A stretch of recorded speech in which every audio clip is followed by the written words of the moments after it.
Well, that was somewhat unexpected, huh? Right. Had two curveballs in the same episode. Pretty interesting. So, talking about all the Edge of Extinction business first. Amber shows up and actually gets along with Natalie pretty well. Granted, they technically don't have any beef with each other because they're on opposite tribes, but Natalie has to know that Rob was somewhat responsible for getting rid of her, so she's okay with his wife, but I guess she figures out that only one person is going back into the game, like with Rob's sister Nino and his know-it-alls with Steven, because he's saying once the final six comes getting back in the game, yeah, but dude, last time they did Edge, two people came in. It's possible that they're change it so it's just one, but I don't really see that because the precedent for Redemption Island and the Edge is two times where people come back. One at the start of the merge, and then one when they start the last episode. Right. So let's see how that goes. And that clue that they should have checked the well, I don't blame them for not figuring that out because the whole thing could have been poetry formatted. I don't think it was. I think they just capitalized every letter in there when it goes down, right? So Natalie only found that because of dumb luck, though it's a good thing that she did because they don't want anything to go unnoticed, though there have been a couple of hidden immunity idols that haven't, because Blood vs. Water, one idol was never found that whole season. So that's crazy. Bringing back the safety without power thing from last season. I'm really surprised that both Natalie and Jeremy are so eager to go for this because as Janet or is it Jennifer from last season, she correctly, in my mind, realized that using that thing could put a bigger target on her back. Now, granted, she had something to lose if she was going to go for the advantage. Technically, Jeremy had something to lose here, but it's such a smaller risk compared to that, and he doesn't have to use it, and they never saw last season, so no one knows about that advantage. And since he viewed himself to be on the bottom, whereas Janet or Jennifer were in a better position, okay, but I don't really see how this is really that helpful unless you know that it's most likely going to be you. Yeah. But I do find it interesting how this new dynamic with those fire tokens is going to shape this up because it's eventually going to turn from ally helping ally, and it's eventually going to get a lot more random, especially once we get more than four people on the edge. Because once there's more than four, it's impossible to keep track of everybody unless they all happen to like each other. Now, granted, when there was just over four on the original Edge, it seemed like they were able to keep track of each other, but again, all of them came from that first try. Minus Aubrey, but she went along with them for the rules in that round, right? Okay, then talking about the Red Tribe, which I kind of got misled on by the episode, because I did notice that the Red Tribe got more camera time than the Blue Tribe, but a lot of the Red Tribe's stuff was superfluous. So that should have been the giveaway that the blue tribe was going to lose, but I was thinking that red tribe would lose, even though I was like, blue tribe going to tribal would be a lot more interesting. Right. So, first of all, Tony's ladder. I'm amazed that they'd actually work to just. And Tyson's got a point, and I love how he broke the wall, more or less, with that. I know we all signed waivers, but I don't think there was a ladder clause. No, it's not a ladder, clause, it's more of a stupidity clause. Because who would have thought that anyone would have done that? They would have just done what Yule did. Just hold up the really long bamboo and have a rope at the end to snag it. Basically, grapple hook without an actual hook. So yeah, that was ridiculous. Kim finding an idol. I was really surprised that she did. She just walked around for a little bit and bing! She finds it. And then she gives it to Sophie. There's an argument to be made that giving it to Sophie is nice because she's trying to expand her relation with the tribe and potentially could make her more valuable to that alliance of first-time winners, but at the same time, I am with other people going, why didn't you at least think about talking to Tyson, even though that poker thing really isn't that big of a deal, honestly. And like, Jeremy has admitted that he's played against Boston Rob. Adam has played against Boston Rob, and I think that there's one other person who's been involved in big poker things like that. I learned that because of a long series of interviews that Dalton Ross did. It's not part of his regular Entertainment Weekly articles. You have to click on a link within his recaps, and then it'll take you to one of those articles, but not all of them have the other articles down at the bottom, which is kind of stupid. Right. And even then, I think he only did like 14 of the winners. Could be wrong on that. Okay, not the greatest move. We'll have to see how that goes. I was a little bit bummed that there wasn't that much talk with the Yule alliance, but I'm confident that we're going to get more of that later. It's also going to be really interesting to see how Sandra stirs the pot on that tribe, provided she gets an opportunity to. Because I think she was quoted as saying, well, because the Edge is here, now I gotta be nice to people. That's a really interesting comment there.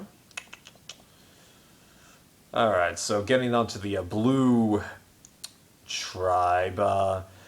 Denise and Ben finding that idol, well, I was a little bit bummed, mostly because I'm not really much rooting for Ben here, but then the fact that the idol is 2 parts and 2 players have to agree upon the use of it, that made me feel a lot better about it, because that introduced an additional dynamic to this season, which I like, and I find it also interesting that unlike the Edge of Extinction idol, it isn't you have to survive a tribal, but of course that's because no one from the Edge has come, so it's just perfectly useful, provided everyone can agree on what they do with it.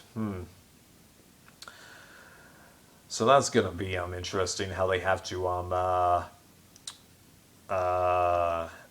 work out what they're going to do before the tribal, because interesting thing that Yule said in one of his pre-game interviews is he actually was worried about Raro, how they were going to vote at that Final Night Tribal, believe it or not, because he didn't know 100% if Jonathan had flipped, and he was like, if the Raro tribe had any brains, they actually wouldn't have voted for me, because I was the only person besides Jonathan, Candace, and Adam that had gone to exile, so I could have had the idol, and because the idol had different powers, Yule couldn't have just stood up and handed it to someone at the tribal. He and Terry would have had to have given it to somebody before the tribal even started. So ironically, had Ozzy not won that immunity, or the railroad tribe had decided to play it safe, it could have been way different. So I just wanted to throw that out there. And then Denise thinking about giving the idol to Parv, even though Parv said in one of her interviews that she actually wanted to work with Denise. Just,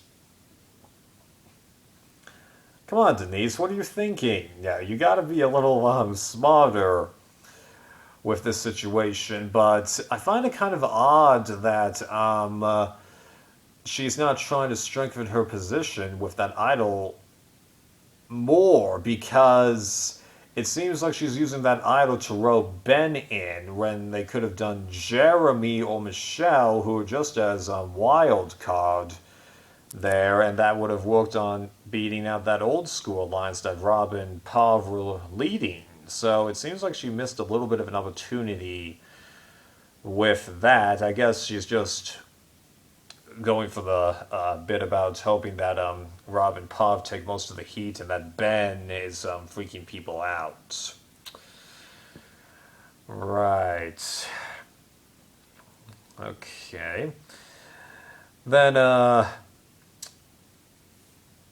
Rob totally F's up the puzzle for the first time in a long while. Sure, the puzzle that he was trying to solve when he was voted out in HVV, he didn't do the greatest on, but he and Sandra did make a good amount of progress on it. It just, number one, they couldn't make up the lead, and it just didn't fall into place.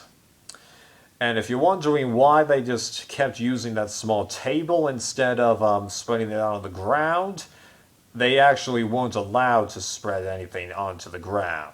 You had to only place puzzle pieces in the puzzle or on the table.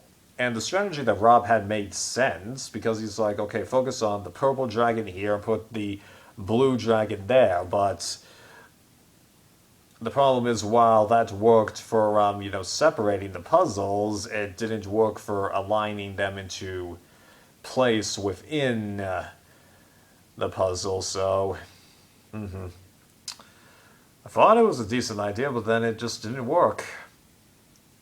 Yeah, and it's really interesting how the Red Tribe's just been kicking the Blue Tribe's butts this whole season. It's just because they couldn't get the last stage of last episode's challenge that they lost. Okay. So then we get the breakup of the old school alliance, because Danny doesn't feel like she's being properly included within it, but I'd wager that she was. She just got an odd feeling, and I think she even admitted in her interview with Dalton Ross that she, I don't think she exactly has ADD, but she, demonstrates traits of ADD. I'm sure that many people can attest to that. I don't have ADD, so I wouldn't know. Right, but so then she starts telling other people, but what's amazing about that is because of how the game has evolved and that it's not so much lines as now it's voting blocks. Everybody ended up learning that she was talking to people about voting for Pav, so everyone is like, okay, are we going to do Pav? Do we go along with Rob's bit of getting rid of Danny, even though Rob originally wanted to get rid of Ben, and I was hoping that he would? Because, number one, that would make things even, and then also get rid of the one person I don't want to see win this season. And then it's just super thinking about business. So and then Michelle appears out of nowhere next to Jeremy, because they're both on the bottom, although I don't think we've gotten a single confessional from Michelle yet. At least we didn't get one in this episode, I know that much. So that's interesting. So then it becomes a question of who's going, Danny or Pav, and the edit really made it seem like that Pav was going, so much that I believed it, but the killer was. I was looking at that situation and I go, actually, I would get rid of Danny this time, because while Adam does make the point that you have to take risks to win this game, I think Dom or Wendell kept saying that in Ghost Island, but I was like, if you get rid of Danny, Rob and Pav think that they're in control when they don't. It's Denise and Adam that are technically running this, with Jeremy actually doing a decent amount, and I was totally surprised that we didn't see Rob or Pav talk to Jeremy. We didn't see that at all. They talked to Adam and Ben, but that was it. Obviously, there had to have been something, but they cut that out. I was a little bit bummed by that because Jeremy's position is that he's against Rob and Pav, but only because he's not part of the group, really. At least that's how I read that situation. So it'd be nice to see a little bit more of what he wants. But what I'm getting at is get rid of Danny so Rob and Pav think that they're more in control of the situation. Really, they're not. Then they'll try and get rid of Ben the next time, but then it's 5-3, and you even might be able to get Ethan there if you play the cards just right. Or theoretically, you could get rid of Ben, take out less loopholes, and then the duos team up, and then get rid of the big guys. Guys, so yes, Rob is in power, but he really only thinks he's in power. But then as Tribal Council, just the way that I was hearing everything, and then the super paranoia business, I'm like, it's Pav. Danny does not have the justification in the edit as to how she'll get voted out. Yeah. Danny's got a few votes. Now, throw out the rest for Pav. The fourth vote for Denise comes out, and then I'm like, okay, that was odd, but alright, I guess someone wasn't super confident about that, but now time to throw on the Pav votes. The next vote is for Danny too, and I'm like, not as big as like when Vince was voted out in Worlds Apart, or when they kept Spencer in Cambodia, but I was still really shocked by that. But I guess some people thought what I had thought. But just the edits, I didn't think that that was going to happen. Sure, I didn't think that Vince was going to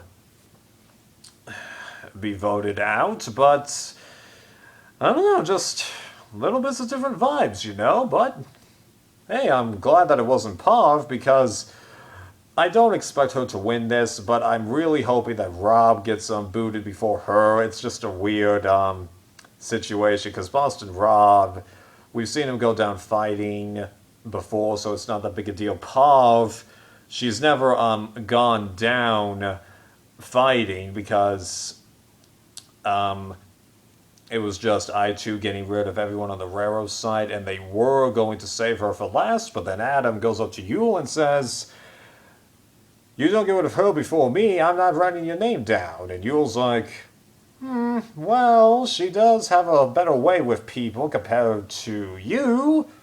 Alright. Yeah, people, that guy is smart, just why did you have to have that damn mutiny in Cook Islands? You lost so much potential from that cast, even though many people say that we still got a great cast. You did, but trust me, that mutiny was not good. Should have just done a normal switch. We'll just left it as it was. Okay.